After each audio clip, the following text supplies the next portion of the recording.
It is a brand new day in the great sport of college football. We are at the halfway point of the greatest regular season in all of sports. Week 7 is upon us. But before we get into what we think, once again, what we think, not what actually is, going to happen this upcoming week, let's talk a little bit about what happened last week on this episode of 4th and Goal. So if you'll remember last week, we wisely predicted that there were going to be a number of things that happened this past weekend that were going to just upend the sport entirely. That's what happens when you have a sleepy weekend in the sport of college football. This sport just does not sleep. There are no sleepy weekends, and we got a large amount of surprises this past weekend, such as Florida showing signs of life against the Texas Longhorns. Probably the last team you would have thought Florida would have shown life against. Texas came into their building and they just got their tails whooped from one end of the field to the other on both sides of the line of scrimmage. Florida sent them on their way, and they said, "Go Gators." So, what do you make of that? Is Texas really just that bad, or is Florida, did that bye week do them some wonders? I mean, I don't know. All I know is that Arch Manning's stock has continued to drop, if there is any stock left. I don't think there really is at this point. The whole Texas program as a whole has taken a hit after this game. That is a game they really were supposed to win, and now they are in such a pickle. They have no room for error. They must win out from here if they want any of their dreams beyond the regular season to come true. Then along with that, we had Penn State. Ugh, oh my gosh, implosion of the season. Penn State, I told y'all, they really need to win that game against Oregon. Everyone knew that was supposed to be their moment to step up and win the big game, and they dropped it in epic fashion. Not only did they drop that game, though, they dropped all sense of, what's a good way to put it? Fighting through adversity and just, growing as a team. They just dropped all of that in emphatic fashion. They headed to the Rose Bowl against winless UCLA, and this isn't a UCLA that had faced a tough schedule. I think the best opponent they have played to date, they played Utah. Utah is probably their best opponent, but they also lost to, New Mexico and Northwestern. And yet Penn State marches in there, still ranked top 10 in the country, and just like Texas, just got whooped on both sides of the line of scrimmage in multiple other parts of the field. UCLA was blowing them out at halftime. It was, Penn State is in a really funny position right now because they're used to losing big games like the Oregon game. I know they really wanted to, but they're at least used to that. They're not used to such just inexplicable losses like this. So Penn State is probably the biggest question mark in the sport heading into Week 7. Elsewhere, top teams in the country handled business against inferior teams or inferior teams that we thought might not be inferior this past week. No one really thought that Vanderbilt was that much worse than Alabama going into last week's game, and for a second there, it looked like a repeat of last year when Vanderbilt historically, upset the Crimson Tide, the number one Crimson Tide, in Vanderbilt's own building. But there was none of that this year. They had one good quarter and then just Alabama just smoked them the rest of the way. I know that final score, it's one of those where you're like, oh, the game was closer than the final score indicates. And yeah, it was a one-score game in the fourth quarter, the early stages of the fourth quarter.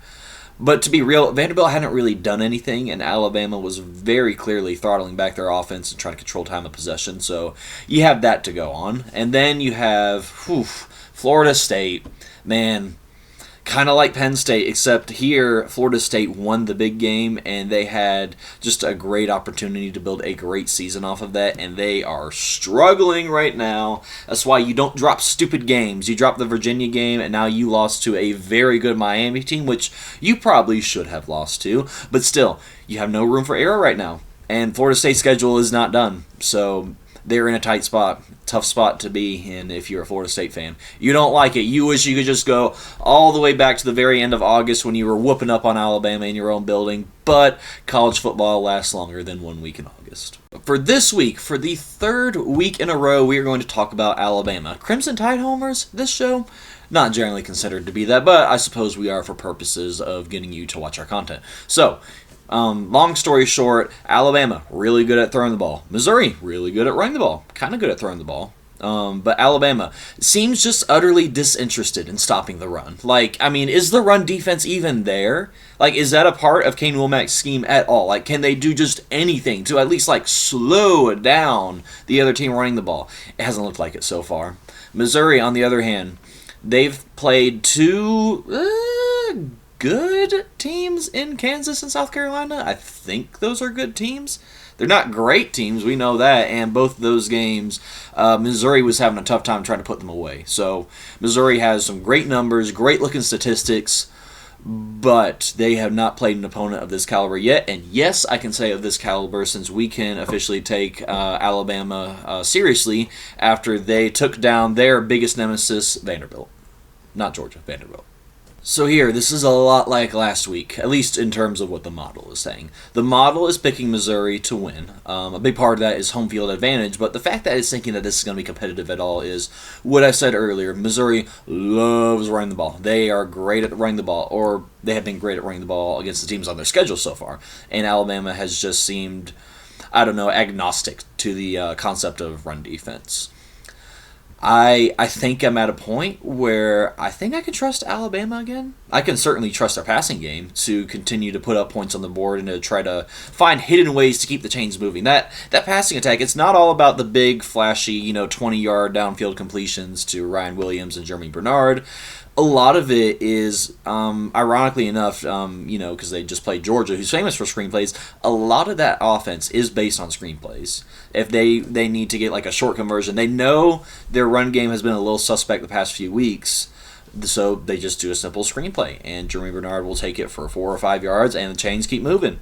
And it's something wild, that's not the traditional way to convert on third and short, but it's what Alabama does. I think that you can trust them to do that because they did it against Georgia, which has a insanely hostile environment, and Missouri is literally a construction zone right now. So, excuse me, we are hosting 4th and goal.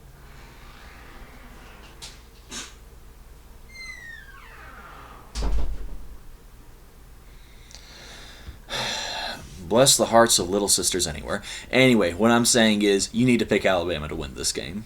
So, next game I want to talk about is the Red River Shootout, which is looking like it's going to be anything other than a shootout between Texas and Oklahoma. Both of these teams have had very good defensive play this season. In Oklahoma's case, I would say it's elite defensive play. Not a whole lot of consistency from either offense, and Oklahoma might not even have their quarterback, John Mateer, in this game, and he is essentially all of their offense. So they may not even have an offense to speak of in this game. It's tough because, you look at the teams. Texas has a edge in the talent roster department, but Oklahoma has just been very consistent. They found ways to win these really ugly looking games. And but that quarterback situation, if John Mateer plays, here's the thing that everyone's wanting to assume. If John Mateer plays, that means Oklahoma wins, automatically. But you're probably not going to get John Mateer at 100% for this game. If he plays, I'm telling you now, that passing game is going to be throttled all the way down. There will be almost zero passing game to speak of for Oklahoma. It is going to be strictly Hutt, hand the ball off 2 yards, Hutt, hand the ball off 3 yards. John Mateer runs it for hopefully 5 yards, and hopefully they convert. That's probably Oklahoma's game plan for here. And for Texas, they just need to stop being terrible up front.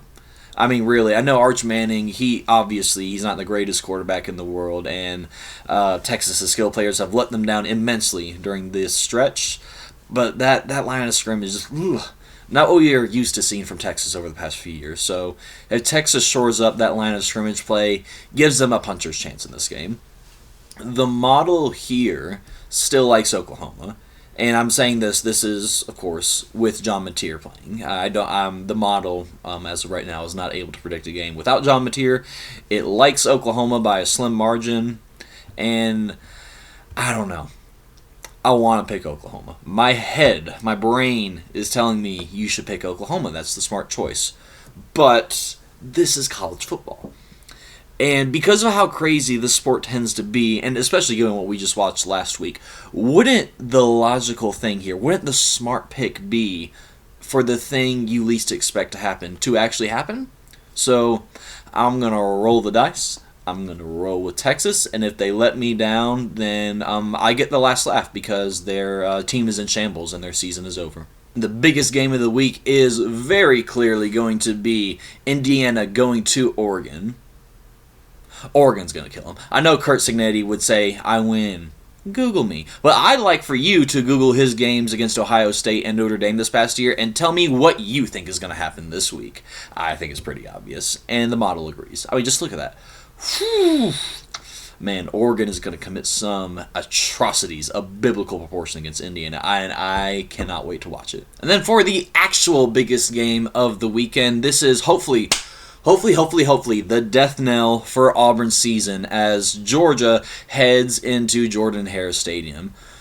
Whew, on paper, does not look like a great matchup for Georgia, at least I would say offensively. That offense is predicated around running the ball, around short, quick passes. Auburn's defense handles both of those pretty well. They are very good at stopping the run this year. I know that they've been burned on some long completions, but Georgia's been a little hit or miss there. They can hit deep passes, but been a little inconsistent. There's a little inconsistency there. On the other hand, this profiles as a terrible matchup for Auburn's offense too, because the only thing they can do is run the ball. They can't even inconsistently hit deep passes. They just can't throw the ball at all. They can't protect the quarterback at all.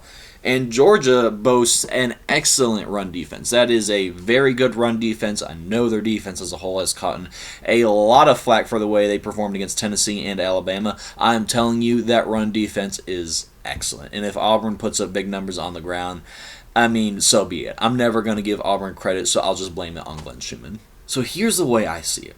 It's a classic bad-on-bad matchup, because what I haven't talked about yet is that Georgia is not good at all at rushing the passer this year, and Auburn has been terrible at protecting the quarterback this year. I mean, they're giving up, like Kent State levels of sacks are the Auburn Tigers. So, week-on-week matchup. Georgia hasn't really been able to rush the passer. Auburn hasn't been able to protect the passer. It's like whatever the inverse of the immovable object meets the unstoppable force. It's whatever the inverse of that is.